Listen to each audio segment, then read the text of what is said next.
All right, we're live. So, how's it going, Mr. Henry?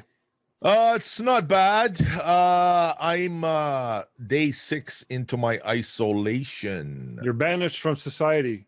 Yeah, I got to go for a surgery next week, and I'm living in Ontario, so the powers that be who make all the decisions told me I need to isolate at least 10 days prior to my surgery. Not a big surgery, it's a day surgery.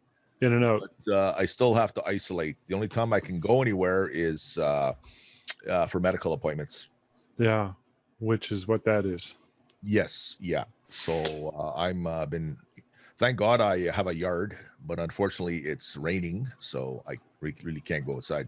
Well, it could be 30 below zero. That is true. It could be worse. There's always that. Yeah. Well, I hope you make it okay. It's no fun being isolated, but yeah, having access to a yard would be a bonus, and you could light a fire and smoke a cigar. So Yeah. Yes. Yeah. Just make sure that cigar has been tested for the cove. Yes, exactly. Yes. Some of those cigars they're just loaded with viral loads, and it might make you sick, and you know why, right? They might have crushed centipedes, COVID centipedes in them. It's called science. Yes, you know the COVID centipede when you flash a infrared light on people, and if you have COVID, these little centipedes are crawling. They show up. It sounds like a sci-fi horror flick. So yes. Speaking of sci-fi horror flicks, I watched Planet of the Vampires last night. Never heard of it. Okay, I've talked about it prior to on another podcast we did. Mm-hmm. Okay, I think I did. It's a B movie, 1965. Okay, so I've seen it before, and when I saw it before, I kind of went over my head. But I remember when I was a kid, I used to go through the newspaper and go through the movie pages, and at that time, you know, in the Sudbury Star, which was our newspaper, it listed all the movies, and they had really great posters and artwork showing. And at the drive-ins, they would have theme nights. Like one night it's biker movies, another night sci-fi movies. So I remember seeing a poster, Planet of the Vampires, and I think I was like 12 or 13. And we never had a car growing up, so I couldn't go to the drive-in. And I thought, oh man, I would love to see Planet of the Vampires. So years later, I buy the movie, and it's not what you think. No way. It's not like blood-sucking vampires. The vampires are more like entities that invade your body and control your will. And they lure 2 spaceships to land on the planet. And the guys land. And then next thing you know, everybody's fighting each other. And these entities get into your body and they try to take over your will. And they want to use your body to go to Earth to start their civilization over because things are really bad on their planet. So it's kind of like a sci-fi horror movie. What year would that movie come out? You were obviously, it was a long time ago. You were quite 1965. Young. And you remember, and you're committed to getting that damn movie, and you never forgot it. I didn't hear about it till I was about 12, so that was 1971. Yeah, but you had to get it, so you bought the movie. Well, yeah. I was like, oh my God, Planet of the Vampires. Woohoo. And it's an Italian movie. Yeah. Lots of Italian actors in it. Yeah. Italian directors. Yeah. And I'm watching this, one of the characters, one of the astronauts, young astronauts, and I'm thinking, I've seen this guy before. And who is it? I thought, he's a actor named Ivan Rasimov. Yeah. And he's in a couple of Italian cannibal movies I have. Okay. There's a movie called Eaten Alive where he plays a James Jones type character who runs a cult somewhere in Borneo, I think. And then he also plays this geologist in Jungle Holocaust, which is another Italian cannibal movie. Now, these Italian cannibal movies came out over 10, 15 years after Planet of the Vampires. So, you know, I am BD'd everybody after I watched the movie, Internet Movie Database, because I like to find out who is who and how old they were. And Ivan Rasimov was like, I think 24 or something when he was in the movie. But I remember his face. He looks so familiar. So yeah. And is he like the Clint Eastwood of Italian spaghetti sci-fi? I'm going to call it spaghetti sci-fi. No, I've only seen him in 3 movies. Cannibal, what was it? Eaten Alive, Jungle Holocaust and Planet of the Vampires. Mhm. And I don't know if you remember, there's an American actor named Barry Sullivan. No, I think he was American, maybe British. no. He was one of the head guys in the movie. He was the captain of the ship. Alrighty. But it was actually not I won't tell you what the ending is, but the ending was surprising. A non-typical Hollywood ending. Okay. Yeah. So anybody out there interested? Planet of the Vampires, 1965. I think Mario Bava was the director, who's done lots of other weird movies. Or You got a real memory for details, my man. yeah, I do. You know, I don't have a life, so you know, that's my life. Well, you got a good brain. You got a good head in your shoulders. Too bad it's not on your neck. So Yeah, I gotta, I gotta ask you about that movie, the one with the vampires. Yes. From 1965. It's that you just described the story. You just described the story of. It's almost a parallel to what's going on nowadays. In what way? It's a. You got this virus, and people are being overtaken from the inside out. Okay. And not just from the viral, but also social, from the implications, the social implications from the if someone this is going to sound like a little bit conspiratorial, but some are saying that they're using this for the Great Reset and the whole globalist agenda and all that stuff. So there's parallels to that. So it's kind of interesting in that respect. So and I think we talked about what's that. You talked about that movie called Endgame. Yes. By none other than Mr. Alex Jones. Mr. Bombastic himself, Yes. Alex Jones. And I'm not picking any sides on any of this, but I find all this stuff fascinating nevertheless. And so to get away from that movie for a second, and the parallels that I found kind of fascinating is that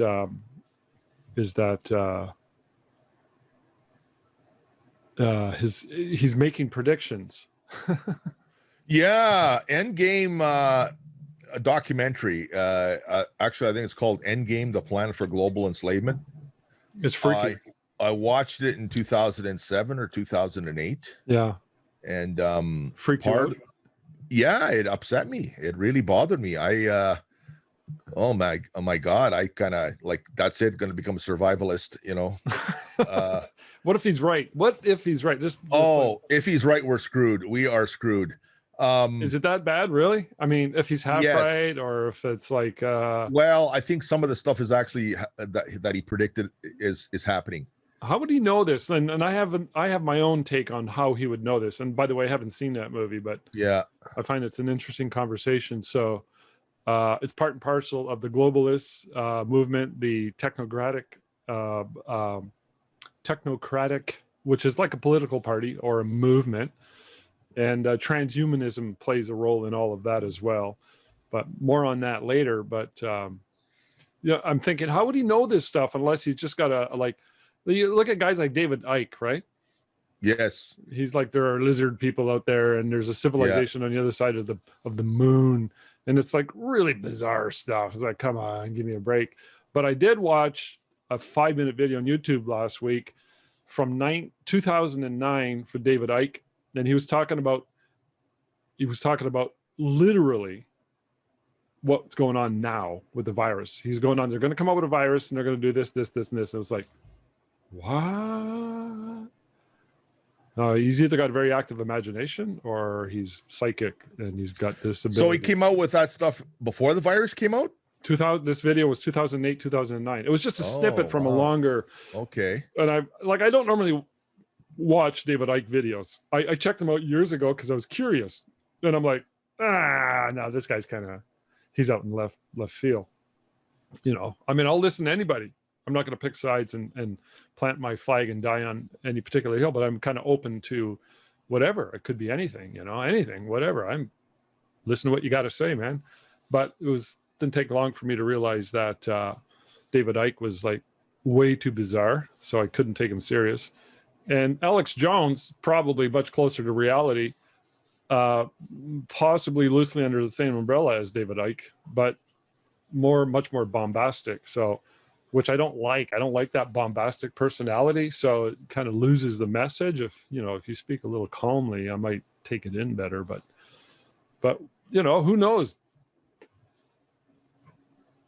Well, what I remember of Endgame, which I watched over 10 years ago, he talks a lot about the history of eugenics as well. I was going to say that eugenics is part of that too. Yes, and he talks a lot about the Bilderberg Group, which is a group of elites who actually meet once a year in a different city every year to discuss the agenda of the world. And it's a super, super secret. It is. And during the documentary, the Bilderberg groups were having their conference in Ottawa. Right. So they were on site in Ottawa. Right. Watching all the big limousines, black limousines with these rich guys going in. These are the elites of the elites. Yes, they decide what according to Alex Jones and the people in the doing the documentary, they decide whether to implement a depression or a recession or whatever. They make the decisions. They're the ones really running the world. They have an agenda, and they're very secretive. And there's this other guy in the documentary who I don't know who he was, but he's this old guy wearing a cowboy hat. He's like I don't know if he seems to be from Texas. I don't know if he is or not. And he was really he was like on Alex Jones's side. He was kind of like talking about stuff, and he's challenging the people at the Bilderberg Group. Really? And, like, he's yelling at the people and the security guards and the guys inside the limos as they're coming in. Yep. They're just daggers are coming out of their eyes at this Texas guy or whoever. You can just tell they're not pleased that he's there to disrupt them, right? Yeah.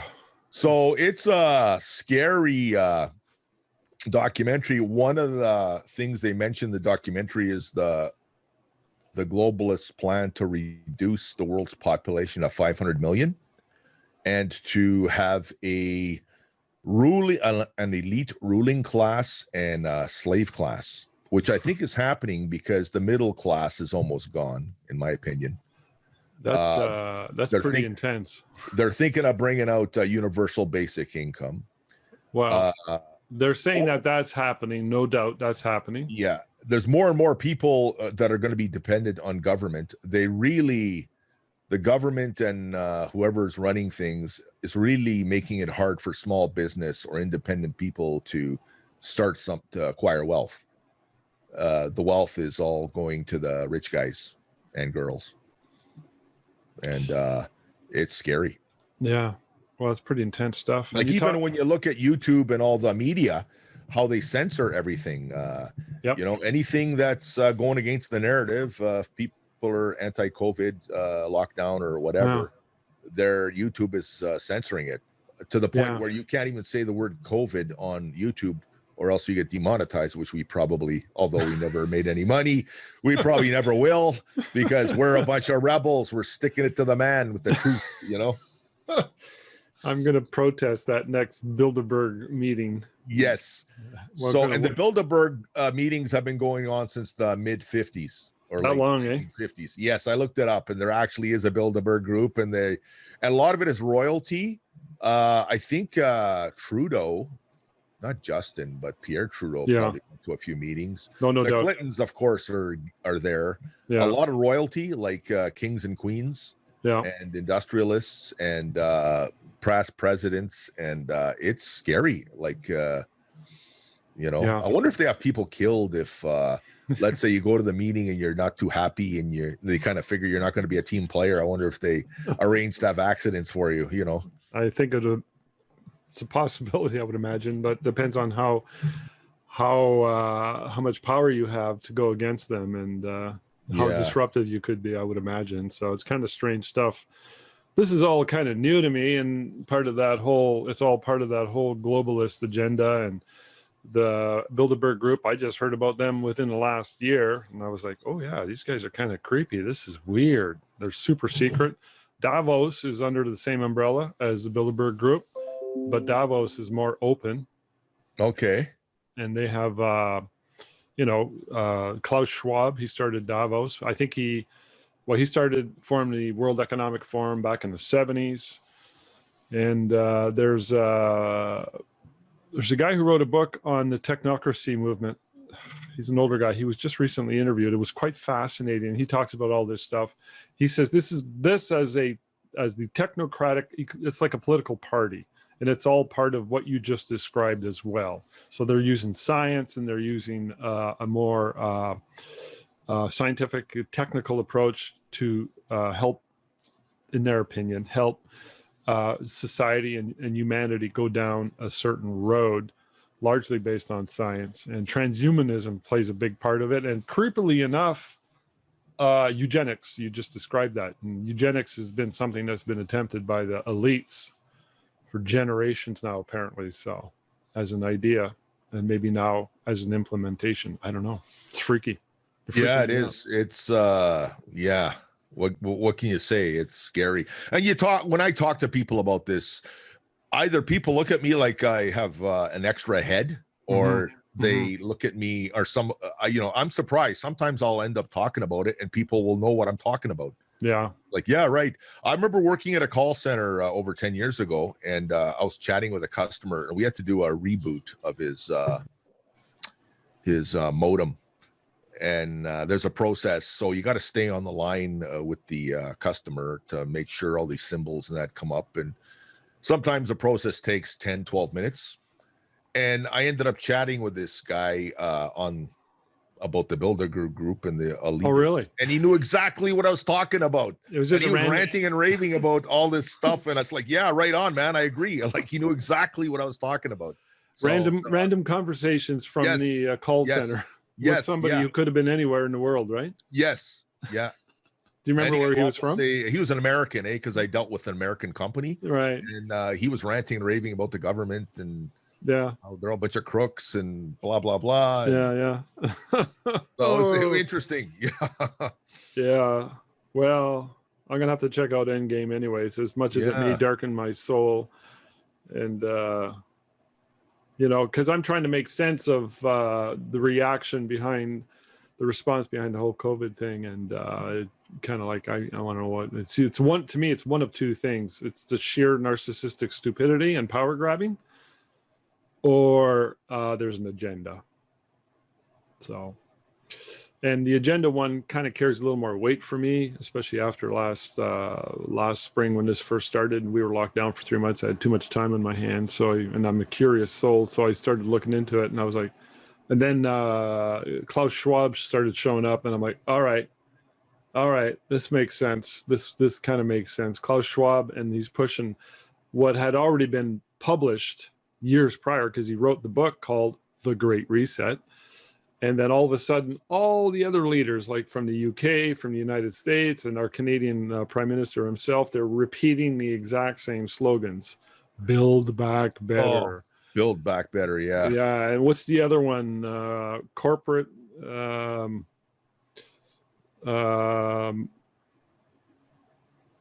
stakeholder capitalism. Yeah. Okay, that's different from shareholder capitalism. Stakeholder capitalism means we all have a stake in it, and there'll be equality and diversity and climate change agendas that are going to be incorporated into any big business nowadays. So these people are going to have like officers within those realms that are going to be on the boards of all the big corporations, and they'll have a say. So it's actually a kind of a twisted form of corporate fascism, so to speak, because you're doing, in many ways, the bidding of the government, and the government is under that umbrella, which is the Great Reset. So, and on top of all that, there's digital currency. So, kind of makes sense to me, as conspiratorial as it sounds, and who knows how it's going to play out. I don't know. Could be bullshit too. Could be. I think one of the remedies to all this is, and this may go on another topic, which I just thought about. What's that? People should go back to the roots of their Orthodox religions they're built on, or they were raised on. You think so? Yeah, because I think because a lot of these Orthodox religions, I'm no expert on religions, but I think most of them really stress family values and the Right. family unit and Right. morality. Right. And now you have all these people running around willy-nilly having all sorts of fun and multiple partners and Pure hedonism. polyamory. So some would say that family is not a good thing. Pardon me? Some would say that family is not a good thing. I don't know why. I think family is a good thing, having family, but I guess some people are not happy with the family unit. I don't know. Yeah, well, it seems to be part of their, especially towards the left. You know, when you look towards the left and their agenda, it's like, no, they don't want a family. It's like the big government in many of its forms and many ways with which it represents itself. And I'm talking like big government can go all the way down from a national government to a state or provincial government, all the way down to a local small city government, to workplaces where you have governing bodies getting in your face about how you raise your children, and daycares and limitations or structures with which control that behavior. I mean, it's kind of freaky when you think about it. But family, I agree 100%. I see no problem with going back to orthodoxy. Yeah, like whether your thoughts on religion, whether you're atheistic or agnostic or whatever, there's a lot of good guides. The family unit and the church, especially through the dark ages and medieval ages, was a force, and it was a force for good. It stabilized and kept people. They like lots of charities. They want to make sure the people don't go poor. You know, they try to feed them, and people depended on the church. And now I have a lot of mixed feelings about the church. I don't believe in a lot of their doctrines. However, I really do believe in rules in some way, and stability and family and all this hedonism that started coming in the late 60s, early 70s is disrupting everything. A lot of people hate their families too, and they're going to just be very resistant to that idea for that reason too. Yeah. And no doubt there are some families that are really screwed up and dysfunctional, but now you've got really bizarre families, you know. Well, what about Coach Greg Adams? Okay, Coach Greg Adams. He's a guy I've been watching on YouTube. He's got a channel. He talks a lot about what he calls the free agent lifestyle. He's a pro male, which is good. And a little background about him. He's divorced father. And I guess the divorce, he says, red pilled him. So he talks a lot about women, about how the pitfalls to avoid with relationships and women in marriage. Right. And he seems to be anti-marriage, which is... Oh, is he really? Yeah, he's not really for marriage. And he talks, a lot of stuff he talks about is how the dynamics that are going on between males and females today in the dating world, and about all the promiscuity, and he talks about how 80% of males, the top 20% of males are the ones getting all the, and how a lot of the women have the advantages, especially in divorce court. And he's telling young men especially that to work on yourself first. You know, work yourself, get some money, get a career going. A lot of guys in their 20s, they're not at their what they call SMV, sexual market value. Yeah. And one of the things I like about Coach Greg Adams is he talks about how men hit their stride when they hit their 30s. They're sought after by other women. Yeah, 30s is a good decade. Women hit their stride, or their top sexual market value is in their 20s. Right. And it all has to do with fertility. Yeah. Youth. And the time to lock down a husband for a woman is in her 20s. Mm-hmm. And he talks about how a lot of women are extremely promiscuous in their 20s and early 30s.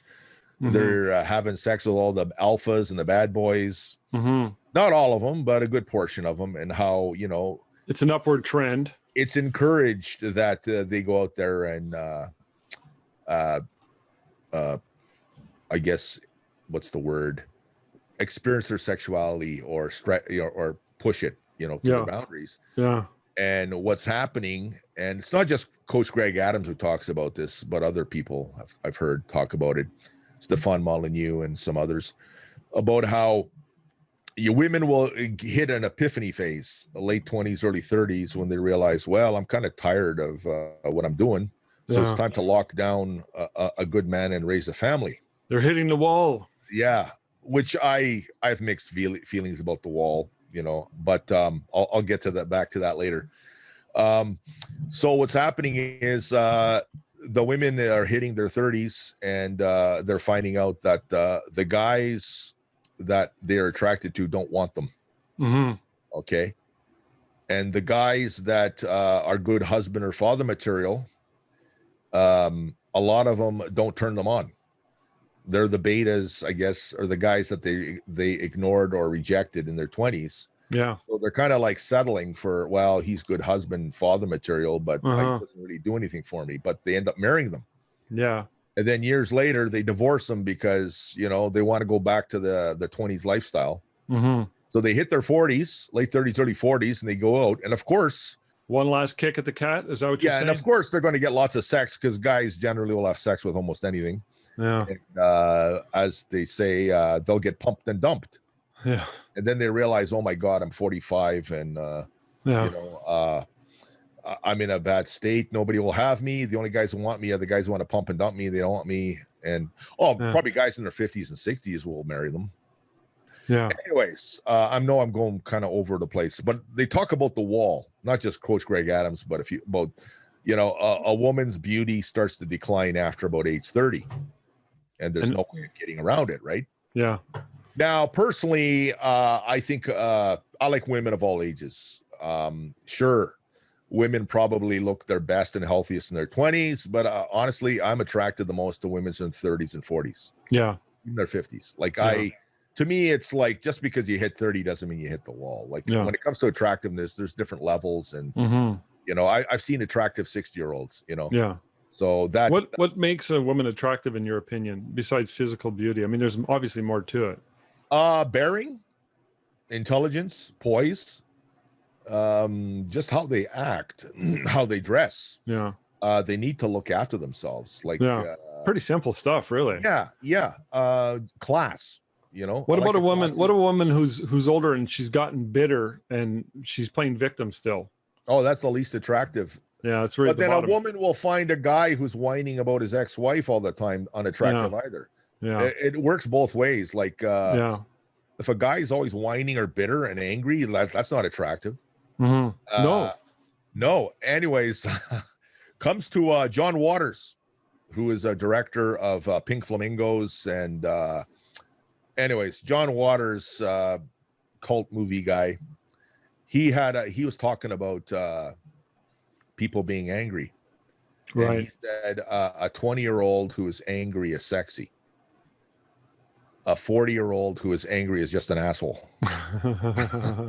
Which kind of makes sense. Nobody, you got the angry young man or the rebel or angry young woman. They're kind of sexy, and you can handle the anger, Mm-hmm. But an older man or a woman who are angry, you want nothing to do with them. Like, yep. Yeah. So yeah, it's fascinating. So a lot of the stuff I wish I'd have known when I was like 21. Yeah, well, it is what it is. So what about this other thing that recently Coach Greg Adams said about families? He said that certain segments of the population they're losing the family structure as part of society, as part of their particular I don't know how to say it without sounding like a racist. I'm not trying to do anything here. I'm just well, he did a graph. Like, even I watched this video, and he talks about how the black family is really falling apart. Single mothers, a lot of poverty. They're the worst when it comes to family unit cohesion or Really, eh? yeah. And then before that, next after them are the Latinos, who their family, and then the white family is falling apart too. They're all falling apart. Yeah, but the white, for some reason, the white people remarry more than Latinos or the black family. Oh, really? Yeah, and he talks about how the divorce rate is high amongst everybody in general, but it's actually I think he said in the black family, it's not so much the divorce rate; it's just a lot of them don't get married. Period. Mm-hmm. But amongst in general, the divorce rate is 50 or 60%. But with the white families, they remarry a lot, and then you've got these Brady Bunch scenarios where you got combined families. Okay. Yeah. And then at the top of the food chain, I guess, are the Asian families, who seem to be the ones who are stay intact the most. They have least divorce. And Well, I heard the Muslim community too. They're big into families. Yeah. So and it's I don't want to be a racist, but it's Too late. not so much. Yeah, it's not so much. You're white. I think it's like a cultural thing as opposed to a racist thing. So it's scary. Western society the family unit is falling apart. Yeah. And I think when that happens, more people rely on the government, especially for welfare and aid and stuff like that.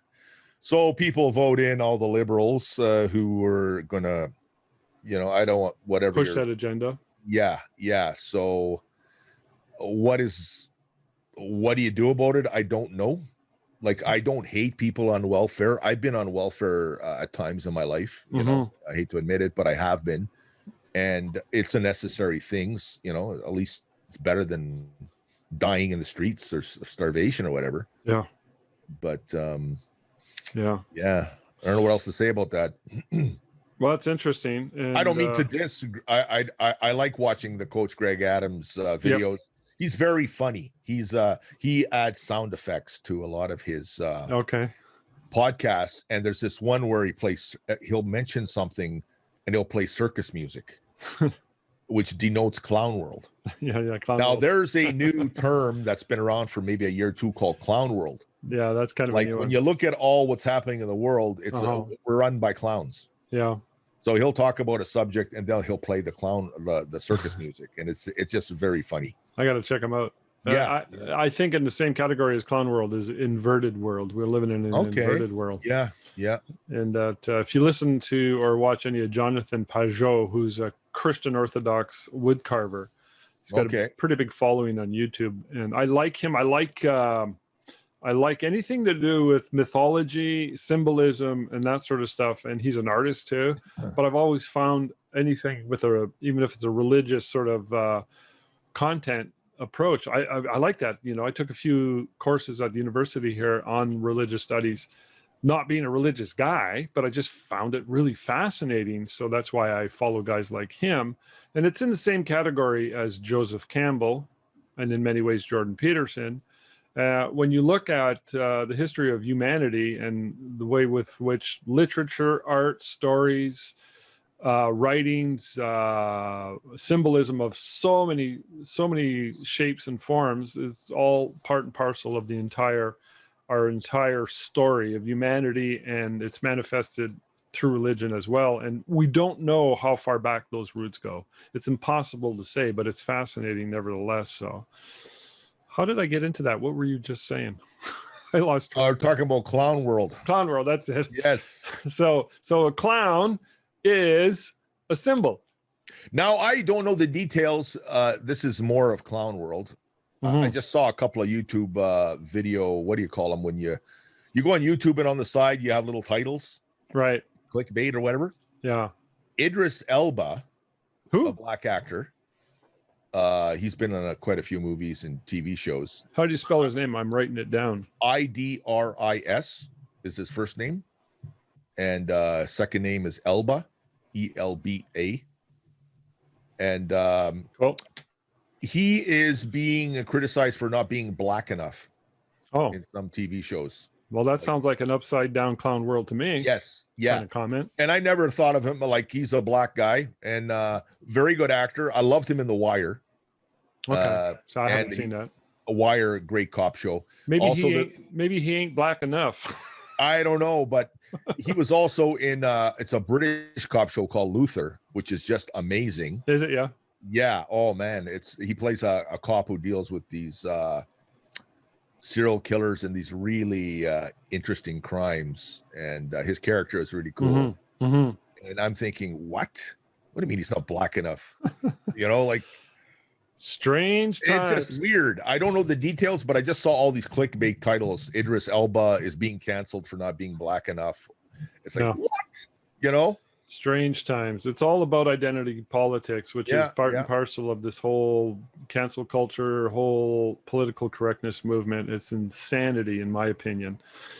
And could be the end of civilization as we know it until something better comes along. I don't know.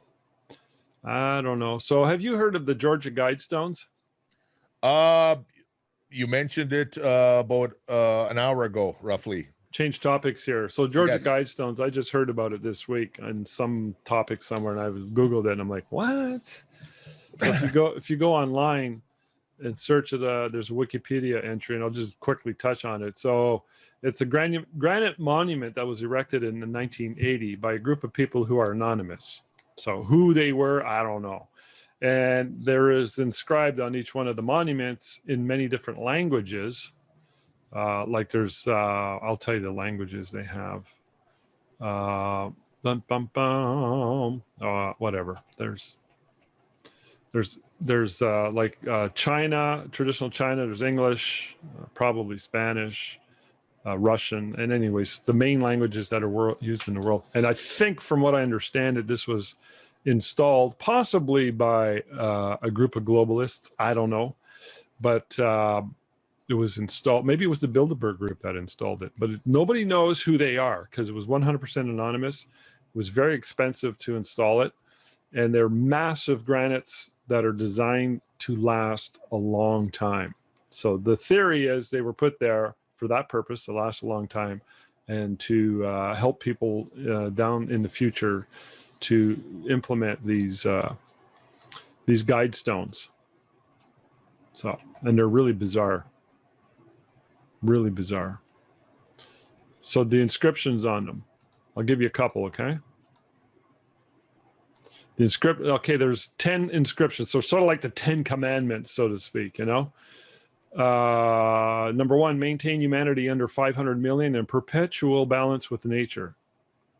Well, that sounds like eugenics, doesn't it? Yeah. Number 2, guide reproduction wisely, improve fitness and diversity. That's bizarre. Number 3, unite humanity with a living new language. That is totally bizarre. Number 4, rule passion, faith, tradition, and all things with tempered reason. Well, that makes sense, but I don't know exactly what they mean, but that makes sense. Number 5, protect people and nations with fair laws and just courts. That makes sense too. Number 6, let all nations rule internally, resolving external disputes in a world court, which is kind of makes sense, but potentially what do they mean by world court? Is there going to be like a global government? 7, avoid petty laws and useless officials. I can get behind that one. Yeah.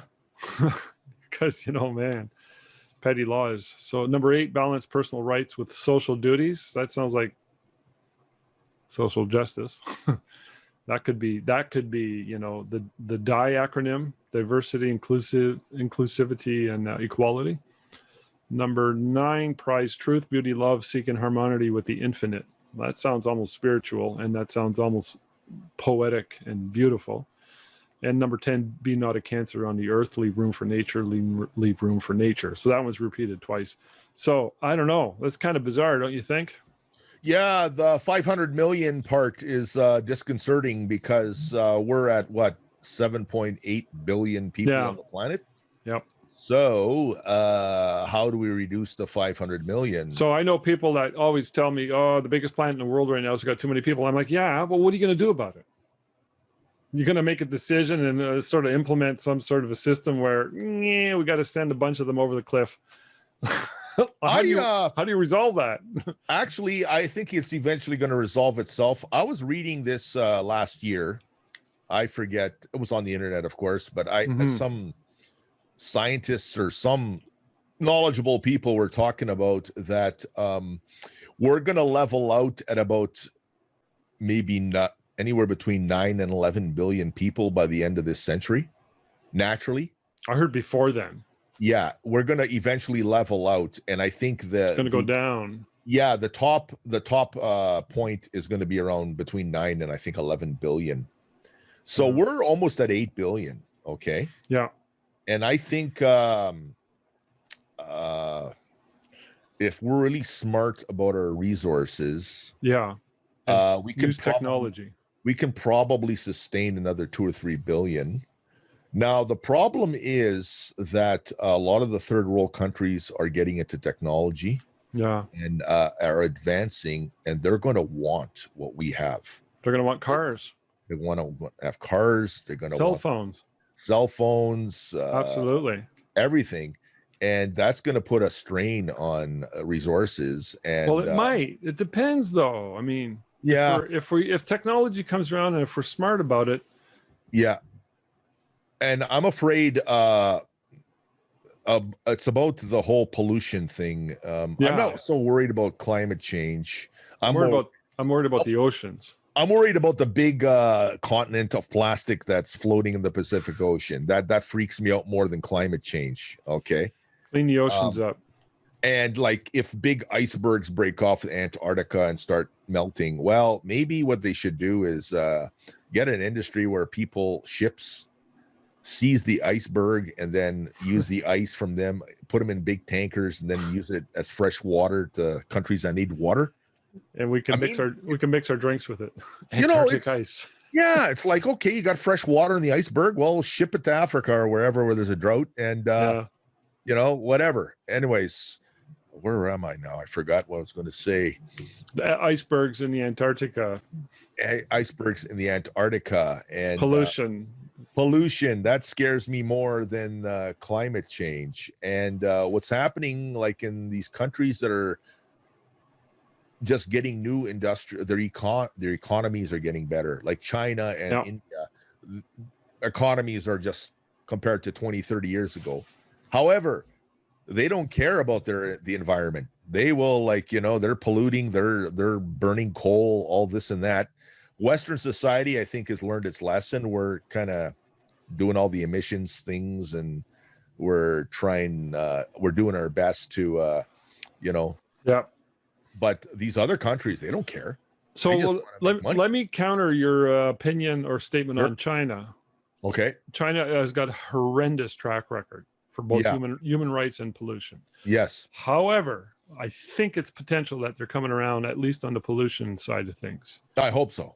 And this is what I'm understanding. And two things I want to say about China on that. First of all, it's very possible that they see the value in having and getting on board with the green.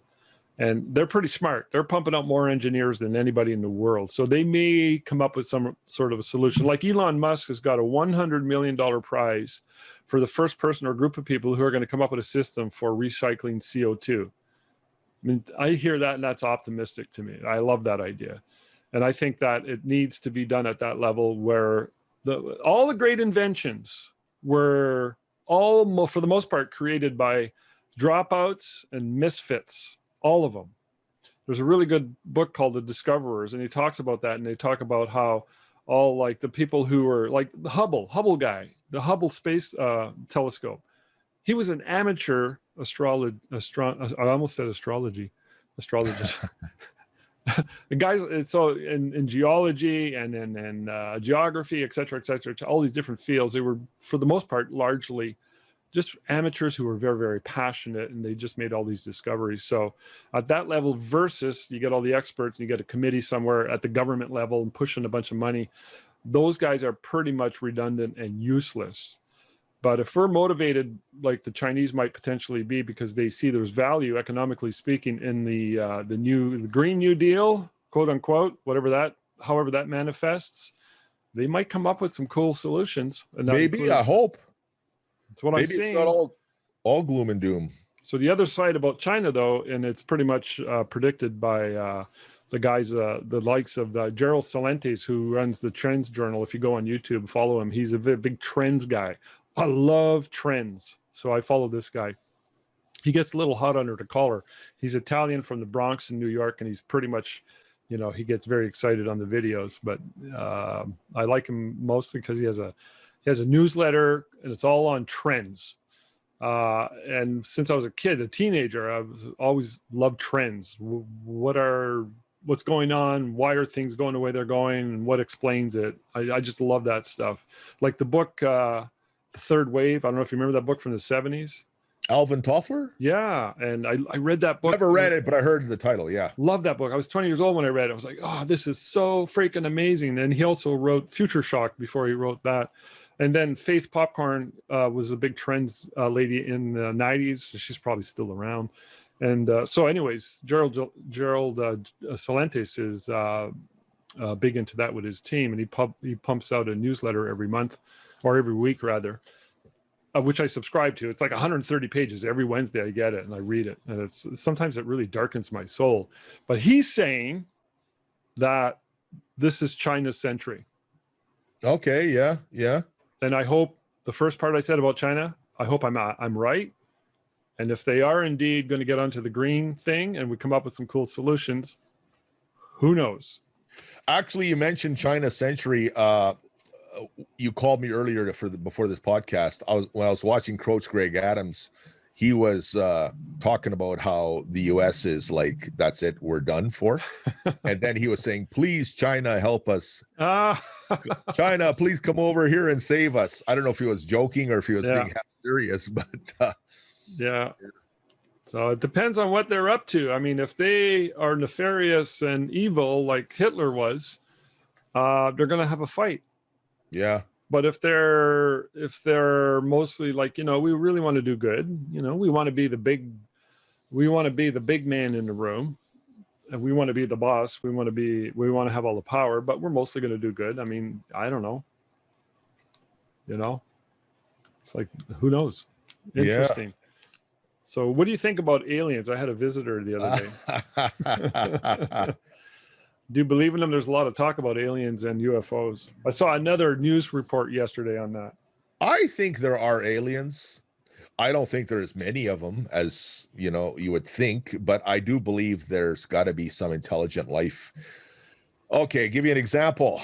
The Milky Way galaxy, which is the galaxy we all live in, has roughly at least 100 billion stars. Okay? 100 billion. 100 billion, perhaps 400 billion, but that's at least a lot of stars. 100 billion. Okay. Now, there are at least 100 billion galaxies in the known universe. Known. And some people are revising those numbers up to maybe 2 trillion galaxies. It's a lot of stars. For the sake of argument, let's say there are only 100 billion galaxies in the known universe, and each galaxy only has one intelligent civilization of our quality or higher. That means there's at least 100 billion intelligent civilizations in the universe. Right. Now, we probably will never be in contact with each other because the distances are so great. There was a study done last year. These cosmologists were thinking that they figure there's roughly only 36 civilizations in our galaxy that are like ours, of our technology or higher. Really? And what our technology is radio transmission, where you can send out signals. Yep. So some technology available that they discovered and put to use. Right. And aliens, if we do have an alien encounter, I've heard people mention that it's probably going to be by probes or robotic. We won't actually see the beings themselves. They'll probably send a probe out to explore our system. That's interesting. And there's this thing called von Neumann probes, which are self-replicating probes. They go and they will mine asteroid belts and stuff and just start replicating each other. Yeah. So it'll be almost like a cancer, maybe. All these probes are just replicating and just spreading out throughout the galaxy, exploring. Artificial Yes. intelligent run rampant. Yes. Now, I do believe there's life in the universe. Probably a lot of it is very basic level, amoebas or parameciums, or There's got to be something out there. Yeah, reptiles or dinosaur worlds or whatever, or but we're just we're so big. Like the universe is so big. There has to be out there. If not, that would be depressing if we were the only ones that were intelligent. That would suck. That would suck, because if we eventually go, and we will, what then? What happens?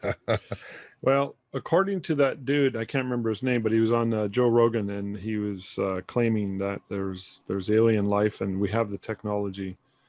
I just watched a podcast last month on this guy, and it was very intriguing. Well, let's talk about it next time we get together on this. Sure. Yeah.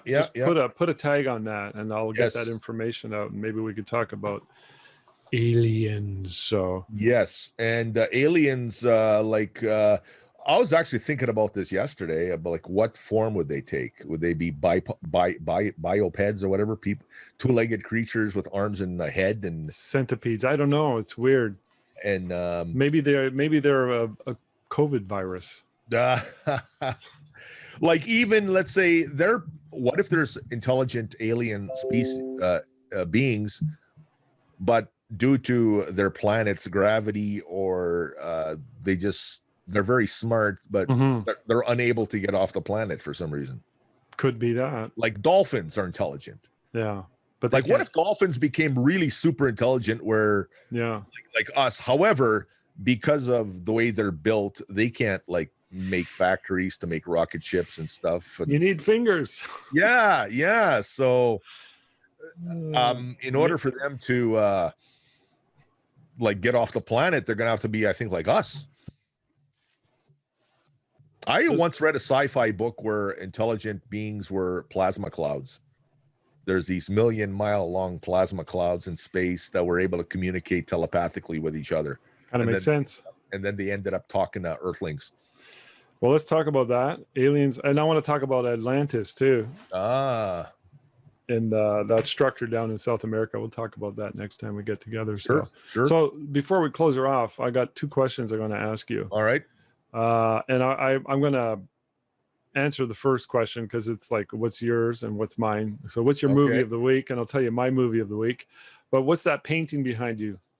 Oh, that's a paint by numbers painting of wolf or coyote. No, mountain lion. It looks like a mountain lion. Yeah. Yeah. I did that over 20 years ago.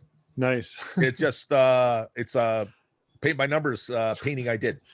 It looks like over a year to do it, but obviously I took lots of breaks because I'm fairly lazy. But well, you got her done. I got her done. I completed something. Yeah, it's a mountain lion. So why is it important to you, and why did you do it? Why is a mountain? What is a mountain lion? I like nature. And I take some peace and comfort in nature. And when it comes to artwork, I mean, I like all kinds of art. I like bizarro art, and I like nature art, or, so I guess I was in the mood. I wanted to do something and do a project, and I looked it up. I remember years ago, I bought a paint by number set of The Last Supper. Right. But I never finished it. And I remember taking a break from it. And after that, for some reason, half the paints, I could not open the lids from the paints. You know what that they means? They were so slammed shut. They were so like, whoever put the lids on, I don't know if they put them on manually or if they have a machine that puts the lids on paint, but I could not open the paints. So I couldn't finish the painting. Unfinished. So you're going to have to go back and redo it from scratch. Otherwise, you're going to go to hell. Well, I threw it out, but you can always buy a new one. So yeah. So my movie of the week is the Big Night. I don't know if you've ever seen that. No. It's an amazing movie. I watched it last week, and I saw it when it first came out in '97, and we played at the local Cinefest. It's an artistic movie, but it has it's an amazing movie. Stanley Tucci. Oh, okay. He's a well-known actor. Yeah. I think it was one of his first roles. and it's a very intense movie. And I used to think it was about marketing, because it was these two guys that had a restaurant, and there's a restaurant down, and they're not doing very well, but their food is like top notch. And there's a restaurant down the block, and this is in New Jersey on the ocean, and the restaurant down around the corner is always busy. And he has different takes on why and what it takes to get busy. It's a really, really well-made movie. I highly recommend you check it out. It's just called Big Night. Okay. And I always remembered it. I wanted to watch it again and finally did. And I'm like, yeah, that's why I like that movie. And so, of course, when I find a movie I really like, I go on Google, I type in the movie name, and I put in Reddit. And there's always some really good conversations going on. And conversations on this movie were pretty intense because everybody was in agreement. It's one of their favorite movies, and it's like it's got a cult following. So what about you? You got a movie for us before we close this off? I haven't really given it much thought, but I'm just gonna quickly go through the Rolodex in my head about movies. Well, you already gave us one. Yeah. Okay. What do you call those lesbian movies from the 60s? Lesbian movies from the sexploitation? Sexploitation movies. Yeah, They got those cool posters. Yes. Those are cool. I mean, Yeah. this sounds weird. Anybody's listening to this, it sounds weird, but it's like literally a cool artistic subculture. Yeah. Interesting. We'll talk about that another day. Sure. Okay. There's a movie I watched. It's over 10 years old with Tom Cruise called Collateral. Mm-hmm. Tom Cruise plays a hitman who's got to do a job. He's got to kill a bunch of people. Okay. And I forget the name of the other actor. He's a black guy. Before you continue, I have to interject. I was reading up on that movie literally 6 days ago. Really? Okay. Yeah, and I was like, oh, should I watch this tonight? Anyways, I'm going to watch it now that you're mentioning it. Jamie Foxx plays a cab driver. Right. Who's sort of not very happy with the life where he's going. He's just kind of living a life of quiet desperation. And I don't know why Tom Cruise's character couldn't just rent a car, get his own car to go on his trips, but he hires this cab driver to take him with all these hits. Right. And it's a really good movie. Is it, eh? And Tom Cruise plays such a good villain. Like, there's a scene where he's in a bar and there's a shootout or a fight or something, if I remember correctly. And afterwards, or just before, Tom Cruise's character is just snorting. He's getting ready for the fight and he's snorting like a bull. And it's just like really well done movie. Okay. I love it. It's called Collateral. I think it came out in the early 2000s. Jamie Foxx and Tom Cruise. I'll check it out. You know, Tom Cruise, a lot of people laugh at him, but I think he's got a lot of good movies. Oh, I like him as an actor. I think he's a very good actor. And I've always liked his movies. He's got a lot of good sci-fi movies too. And they're Oblivion. They're very entertaining. So Yes. All right. I'm going to hang up now, but don't leave because I want to talk to you off the recording. So okay, sure. That's pretty much the end of that. So we'll see. All righty. We'll see you next week when we talk about aliens and Atlantis and other movie bits. Atlantis.